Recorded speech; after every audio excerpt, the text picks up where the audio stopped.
Good morning and welcome back here to Tarot Tats and Tea, and joining me for the next step in our ancestral journey, or our ancestral grimoire journey, should I say. Now, after a very quiet Christmas and New Year, which has been a lovely change, quite out of the ordinary. Gosh, look, I've just tied my hair up and it's all falling out. Oh, that's the old witch in me, I suppose. But after a quiet New Year and a quiet Christmas, during that time I had put my work to one side. And yet, having physically put the practical activities here, the making and creating, the sitting and reading to one side, somewhere here and here in my heart and my head, I was practicing. Unbeknownst to me, it's only when I've gone back in the notes, I was in a way practicing some of the activities that came up for this section of our ancestral grimoire. And this has been extremely interesting. You see, I love nature. I have a greenhouse in which I grow my own herbs and some vegetables. It is in its infancy. It started last year.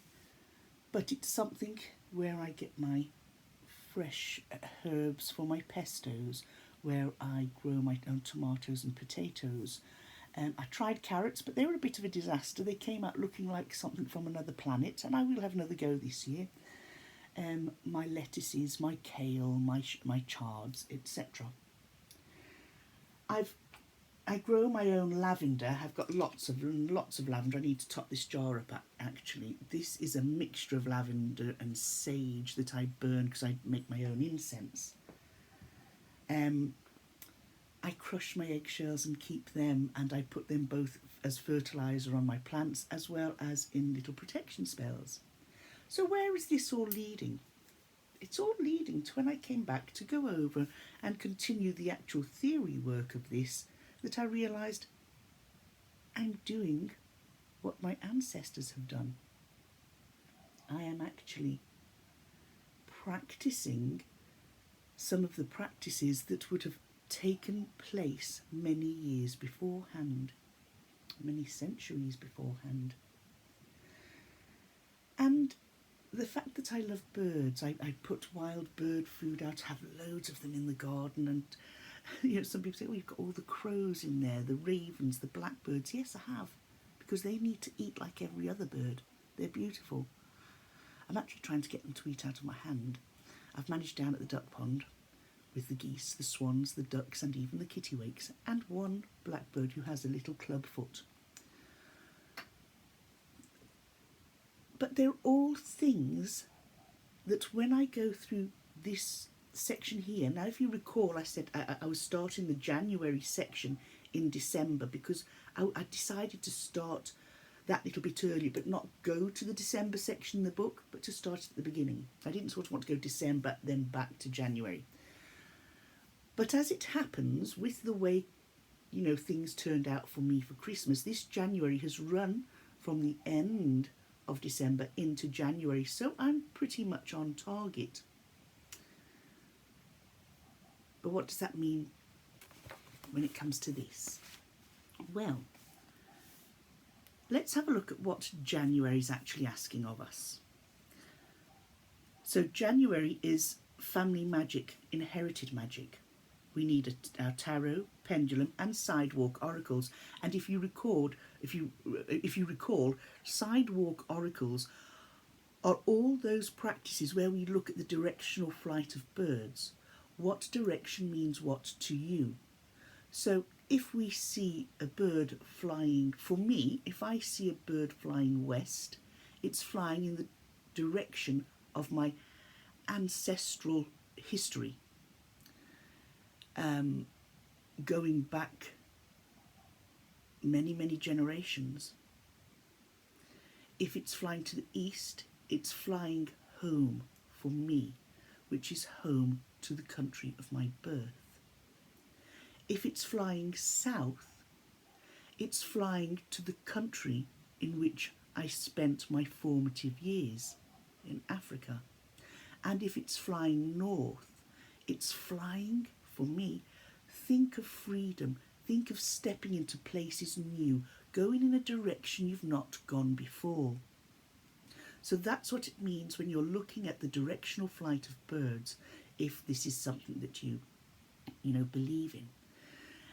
If you see robins, what message does that bring to you? To me, that's represents my dad or my ancestors. Just let me know I'm watching you. Same with butterflies. Flowers.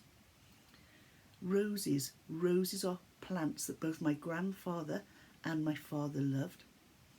And every Saturday, my father has fresh roses put in 2 little posies made up by my sister and my mum, alongside either side of his headstone. But Mum, every Saturday, places fresh roses alongside Daddy's photograph. And in the spring and the summer, when my roses are blooming, I pick the best one. I put it in what was my Nana's beautiful little vase, just one single rose. My Nana's. The rose represents my dad and my granddad. The vase, my Nana, who holds everything together, and the photograph of my father. So those are the things that I'm doing, which is all family based. But that's not just January, that's every month, every day of my life. I have a little altar here where I have the candles lit this morning, and I have a little sort of, those little Zen gardens with the Buddha sitting in it, and on that I picked up a lovely pebble and I just wrote the word Dad on it, and I put resin over it to keep it vibrant, to keep it nice. And that's, for me, is my little Zen garden dedicated to my dad. So there's things done every day, which is bringing our magic and our practices to life. It's incorporating that in our everyday life, and even our smallest of practices, no matter how small, we might not even realise, is forming part of our DNA. It's all coming from us, from our inside, our DNA, our practice. Is it coming inherently? Is it coming intuitively? Or is it something we might have read somewhere along the line that's stored in here? It's a combination of everything, but more than anything else, it's a combination that's all tied together with that thread of love that goes down through the genes, the DNA, the desire to keep in touch with our ancestors and our past loved ones. So, starting that on a very deep note this morning, I'm going to just have, I think we might have already just scanned over this. In fact, we did do that, so I'm not going to go right over that first section of January. So, oops, sorry, it's page. Oh, my little envelope's come loose. I'll have to re-stick that down. Now, if we recall, the beginning of the January chapter was Nancy Hendrickson telling us about how she came in to having this interest, okay? But we're looking at which ancestor we're going to work with. Now, for this, I carried out my own meditation. How did I do that? First of all, I grounded myself. I sat in my chair over there. I'll just turn the camera around so that you can see. Excuse the bumpiness. So, I sat in my chair over there, and I had my candles lit, as you can see, on my little altar there. And, whoops, sorry about that. Let me just show you here. This here is the little Zen garden for my dad. It's not very clear on that camera, but I will show you. I'll give you a tour another time. But how did I do this? I grounded myself, first of all. As you do, you sort of visualise roots coming from your feet, going right into the heart of the earth. Prior to me doing that, I work on my breathing. I always envisage myself breathing in clear, white, pure, clean air. So clean and so clear and so fresh. And I breathe out anything I exhale in my mind is coming out as greys. And if I'm feeling particularly low, it can come out as quite dark grey to black. And this white mixes and gets that black and throws it out, throws any negativity out, right from the tips of my toes to the top of my head. And it all goes. And eventually I see myself almost like a white silhouette in my mind.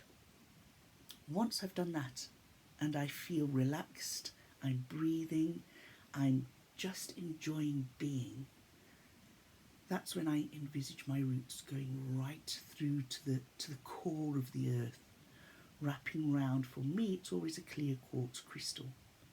Sometimes it does look like a rose quartz crystal. And from that, I can then, it's almost like a feeling that you develop. You get the energy coming up from the earth and into the soles of my feet. And as I concentrate, this energy climbing up my body, and at each chakra point, the chakras opening up and just aligning themselves, and all this energy heading out right up into the never never, and then coming back down and forming a beautiful pearlescent dome. It's predominantly bright white, but with the pearlescent colours of the chakras. And into that I invite those that I believe in, and many of us would have the same sort of beliefs.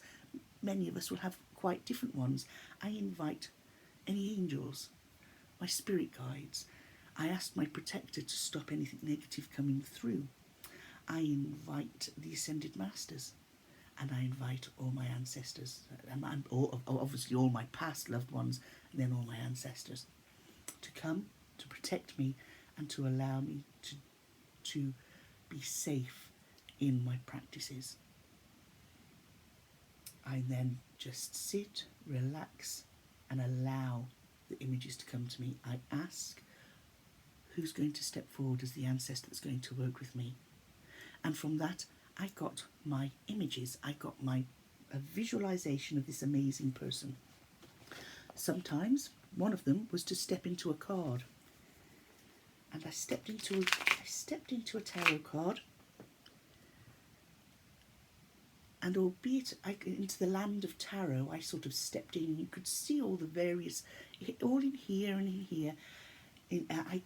I was envisaging all the different characters of the tarot deck. But then one individual came towards me and led me through the countryside. We chatted. And to me, the message I got was that he was going to work with me. And whereas I thought it would be an ancestor from my Irish side, it actually wasn't. It was an ancestor from my Welsh side. And it was lovely. It was lovely. So I've made my notes on that. I've made my notes on what the conversation was, which I will keep private, and what questions I asked. What was the main reason for this person stepping forward and chatting to me and wanting to work with me? And his contribution was to work with me on my skills and talents. This person enjoyed literature, enjoyed poetry, told stories, sang songs. Now, whatever songs this person sang, it certainly, the singing side escaped me when it came to any skills and talents. The only musical thing about me are my bones. They're like castanets. But to me, some people, if you were to say, somebody could watch this video and say, that one fell out the nut tree and hit every branch on the way down, listening to what she's saying. But for me, this is very real. For me, this was a journey of peace, enlightenment in a way, and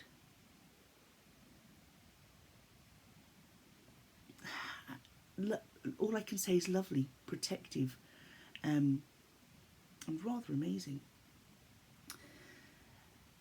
I would love to be able to go back to time that this ancestor was supposed to have come from, because if you recall the extra cards that we made to go with this journey, we worked on centuries, and I shuffled, and it was male from the 13th century, which would have been the 1200s. And it was quite, even walking, when we walked through the land of tarot, we walked into the land of the 1200s. It was quite unreal. So what I chose to do then was research back to Wales in the 13th century.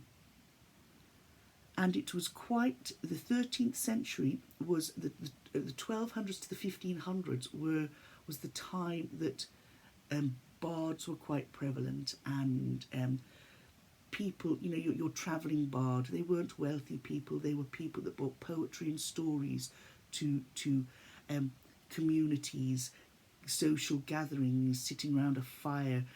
They were people who were employed to tell stories to the more wealthier people, almost like a court jester, to be honest. But you know, they could have been seen like that by the sort of more wealthier of society, the gentry, should we say.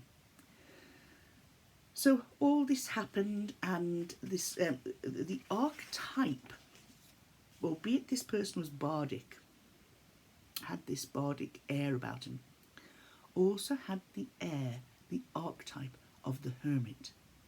Because albeit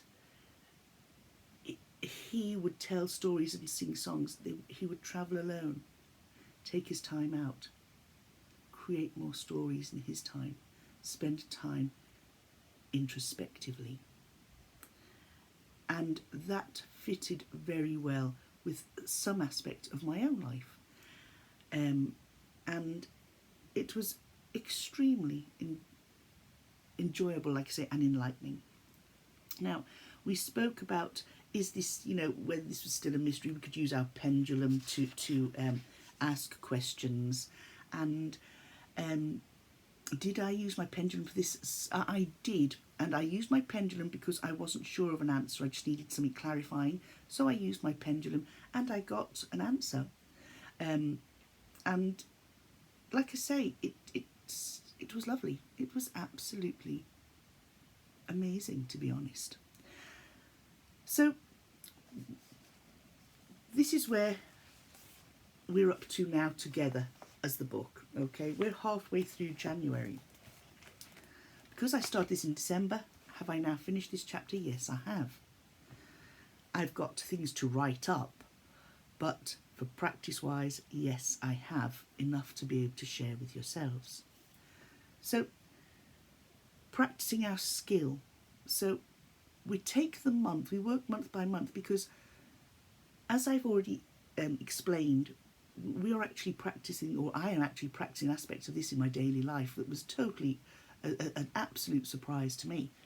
And I didn't associate it with this until I came to sit down to do a little bit more reading. And it was rather amazing. Now, I've discussed looking at sidewalk oracles and looking at the birds and discovering what means what to me. This is called augury. Okay, so I'll just read from the book here. It's practicing your skills. So during the month, after we've sat down, read what we've got to do, what our tasks are, how we're to use them, here we go. Once you accept your own magical lineage, you'll begin to see omens or signs everywhere that weirdly relate to your magic. What was I saying? Sidewalk oracles or omens are one of the easiest ways to begin practicing and improving your skill, regardless of what it is. Instead of seeing a snowdrift, a bin lorry, a fence, you'll begin sensing each one of those objects as a message. The tarot is limited to 78 messages. The world of sidewalk oracles has an infinite number. Are you open to a little augury? Take a turn outside and see what you find. The intent here is to gain more information about your inherited magic. Now, I don't want you looking at birds' entrails, but I do want you to pay attention to the birds themselves. Keep an eye on things like direction of flight, bird species, flying solo or in a group, colour, song or no song. For me, I have an abundance of blackbirds and crows and ravens that really do squawk and you know, are not particularly songbirds. But equally, sorry, I've just dropped some stuff out of my book there. Equally, I have the goldfinches, I have robins, and I have the blackbird that sings. So I actually love all birds. So for me, I can work, because they have the birds in singular, time to work on my own, to look introspective, time to bond as a group, even if it's socialising with friends, when I have the flock of blackbirds and well, not so much blackbirds, but crows and ravens landing in my garden, robbing the food of all the little birds. Remember the augury used by Romans. Apply your newly found skills to work with bird energy. For example, if a bird is flying west, what does that mean to you? As I said to you, for me it's going back to study my ancestors. Consider the message about your magic that birds could be telling you. Is your inherited magic dependent on others flying in a group, or are you most powerful when flying solo? Look to the colours of the birds and the colour you typically wear. Black only, bright hues, whites. What might that mean? If the birds are singing, is it sweet and melodious, or harsh and cackling like the crow? What other messages do the birds carry? And can you divine from them about your family's magical inheritance? You have an entire month to work with this ancestor, the birds, your cards, your pendulum. If you have a burning desire to become proficient in your inherited magic, then write about it, practice it, take it out for a test drive. If you're not sure how, get out your pendulum and cards. And don't forget your intuition. That's a real big part. So, our inherited magic might be working with herbs. I have my herb garden, but now I'm also lucky to have a greenhouse. My love of herbs started with dandelions, making coffee from the dandelion root, using the yellow little stamen part of the dandelion, the petals, as a sweet addition to icing on a cake, using the leaves of the dandelion to make my pestos and to chop up and add to salads, using the whole of the dandelion slightly crushed, soaking it in hot water and making myself dandelion tea. And then I moved on. I've always used chives. Love using chives. I put them in mashed potatoes. I put them in salads. I put chives into my pestos. And that moved on to using rosemary. Now, rosemary I cook with lamb. I use with lamb. But I also use rosemary when I'm mixing up herbs for incenses, when I'm creating, I tie up bundles of rosemary and thyme with a little bit of sage and some orange peel skin, and giving that sort of citrusy scent. Lavender, making lavender bread, and so yes, I've got quite a selection of herbs that I grow and use. Did I associate this with my ancestral grimoire? No, I didn't. Until I sat down and read this section, I thought, well, this is what I do anyway, you know. So, you know, for example, if your inherited magic is working with herbs, but you don't know what to do next, do an online search for medicinal or magical herbs and try blending teas, which I already do. I go foraging. I pick wild garlic and berries and hawthorn berries, and I make hawthorn jam. I make pestos again with the garlic, again adding it to salads. I'm now growing my own garlic, both normal garlic bulbs and elephant garlic. I've planted fruit trees, 2 apple, a cherry and a plum. So all this is something that I was doing aside from this, and now realise that I'm actually doing what my ancestors have done for centuries before. I do apologise about the voice and things. I've had a nasty cold. Which I better keep an eye on the time. Oh, that's grand.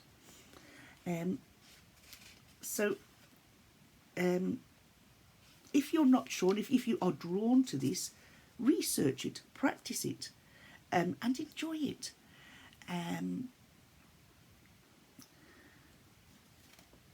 Now, it tells us here,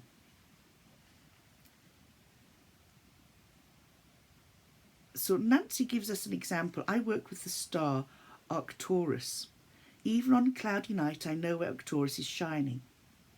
My practice is simple as visualising a star, Nancy energy, exchange and then directing that energy to whatever I'm working on. It says you don't make it difficult. If getting outdoors for a sidewalk oracle excursion is impractical in cases of ice, snow, blizzards or other natural disincentives, or even if you're not able to walk out, invite the ancestors to sit and chat with you. Draw cards as needed to understand and practice your shared magic.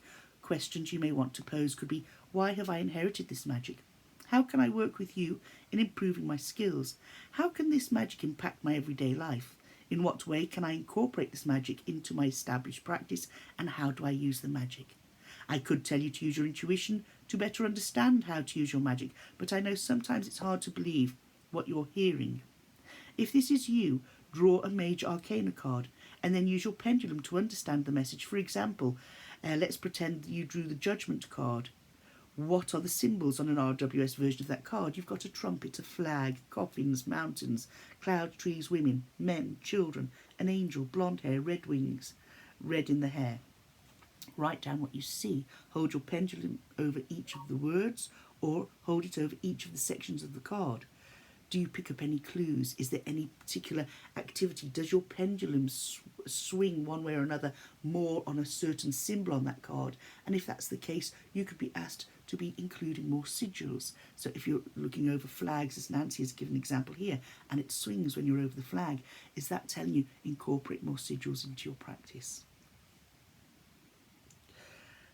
So, before shooting off to another month, consider your obligations, expectations and opinions. Losing focus is simple. Keeping it going can be a challenge. So this month I'm going to ask you to create a card that symbolises the energy of your familial magic. You can base the card on a tarot or oracle card or just follow your intentions. Here's what you'll need. A tarot or oracle card, now they're optional, okay? An index card, pictures of your choosing or drawing materials, scissors and glue. If you already have an intuitive hit on what should go on your card, go for it. That's what I did. I didn't base it on an actual tarot card. I didn't base it on an actual oracle card. For me, I was drawn to doing what I have created here. Now, it states that you can keep this in your grimoire, which I'm going to be doing because it is personal to you. But I am going to share what I've done here. Okay, it says you don't have to share, but I am going to share this with you just to show you an example of what I've done. So it says here, if you already have an intuitive hit on what you should do, go for it. If not, shuffle an entire deck of tarot or oracle cards. Ask what you need to know about sustaining and growing your inherited ancestral magic. If you pulled a card, don't try to copy the images, but do try to capture the energy and blend it with your own. Once created, you may want to tuck the card inside your grimoire somewhere out of sight. It's personal and it's potent. It is possible this ancestor is one you'll work with for a lifetime, or only for a few weeks. And even if tomorrow's calendar turns over to February, no worries, they're still there waiting for you. I think once these ancestors have been acknowledged and you've allowed them to enter into your life, they're not going to suddenly turn their back on you and go away. Another ancestor might step forward and say, well, Elaine, I want to work with you today simply because this ancestor focuses on your skills when it comes to literature or your love of poetry, etc. This ancestor worked well with herbs, spices, so she's going to work with you today. Baking, it's another thing, making bread. I've grown to love making bread, and it's another thing that not only do I make the bread, but I experiment by putting different herbs and spices into the bread. For example, over Christmas I made a nice loaf that I incorporated. I mixed into that. I had my basic recipe of my flour, my bread soda, my buttermilk, and a pinch of salt, put it in my mixer. Then I added sultanas and raisins. I added a couple of pinches of cinnamon. I added a squeeze, just a tiny squeeze, a few drips. I didn't want it to affect the rising of the bread, of orange juice. So you had all the Christmassy scents and tastes. And I have to say, warm with butter on, it was lovely. I have always mixed it with my hands, but my son bought me a lovely mixer for Christmas. And so I tried making my bread yesterday using my mixer, and I have to say it was a lot easier than I did with my hands. I'm not going to give up making bread with my hands, but it is nice to have the option there to use my mixer. It just makes it a little bit easier. So, daily draws. Draw a card daily or as often as you can, asking for messages that help you practice your inherited magic. Here are a couple of card readings to get you started with your own interpretations. So, for instance, if we drew the Three of Wands, how can I use 3 sticks in my magic? So it's not always interpreting the card, it's taking the image that's on that card and saying, well, what is this image telling me? So with Three of Wands, we have 3 sticks. How can we incorporate 3 sticks into our everyday practice? The Two of Pentacles, how can I incorporate 2 coins? The Queen of Pentacles, can you incorporate plants into your family magic? Strength, are there cats that are willing to work with you? That sort of thing. Now, since Nancy has stated here, since she works with the star energy, how can I incorporate that in plants? The first thing that came to her mind was grinding some star anise into adding it into her cups of tea or soup. So that sort of thing, okay? So, besides doing all that I have been doing and finding out that it fits in perfectly with my ancestral magic, this is the card I created. I chose to cut out pictures, pop a stamp on. In the background you can see I have maps.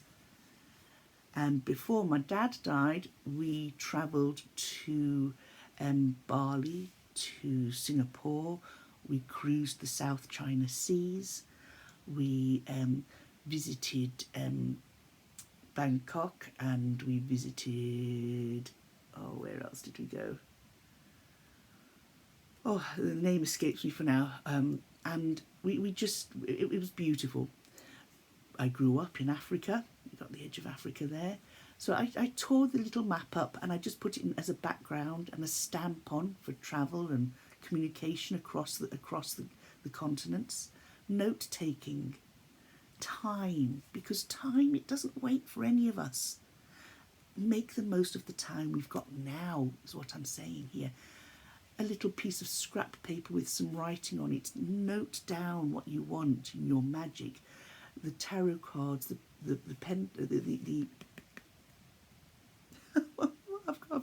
I've gone the pentagram, the cauldron, the bird. I dulled the card with some it's like a wax crayon that I put onto a sponge and brushed it on, and it's disappeared out of sight. So all these things, mean something to me. My herbs, okay? And then what I did, I chose to write words on, words that came to my mind as I was sat looking at it. Time, medicine, herbs for medicine, cooking, knowledge, travel, documenting, understanding, intuition, magic, both family magic and magic that I introduced myself, travel, nature. It's all there. So all the things that meant something to me, that is the card I've made. I'm going to, so that this doesn't peel off, I might cover this with a bit of Mod Podge, let it go dry and solid, and that's going to sit in my Ancestral Grimoire. So that's the card I made. I know this is potent because it's made by myself. It's got a lot of my family stuff on it. But with it being predominantly travel, with it being knowledge, understanding, intuition, time, to me that's sharing. It's sharing and understanding and learning together. So I don't mind sharing that, and that will now go into my grimoire. So folks, that's what the January one has been. Now, albeit we're only halfway through January, not quite halfway, or are we? Yes, we are. We're past halfway. I'm actually finished January now, with me starting it in December. So the next one I'm going to go on to is February, and that's manifestation magic. And our tools for February are going to be tarot, postcards, manifestation log, a manifestation jar, and charm casting. Whoa! So that's what I'm going to be doing.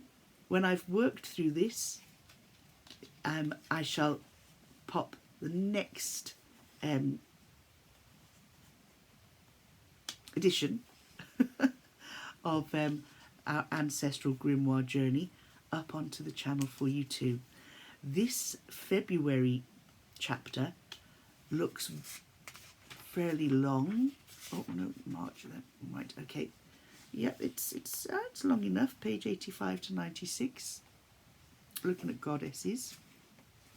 In this, we've got Making Ideas Manifest is one section. I'll share this, so I'll have to read that. A Manifesting Spread.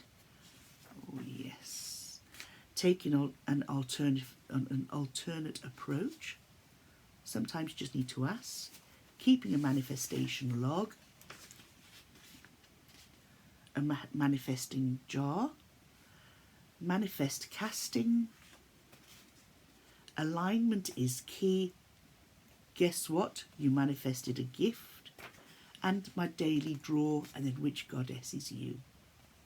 Oh, I like thinking of myself as a goddess.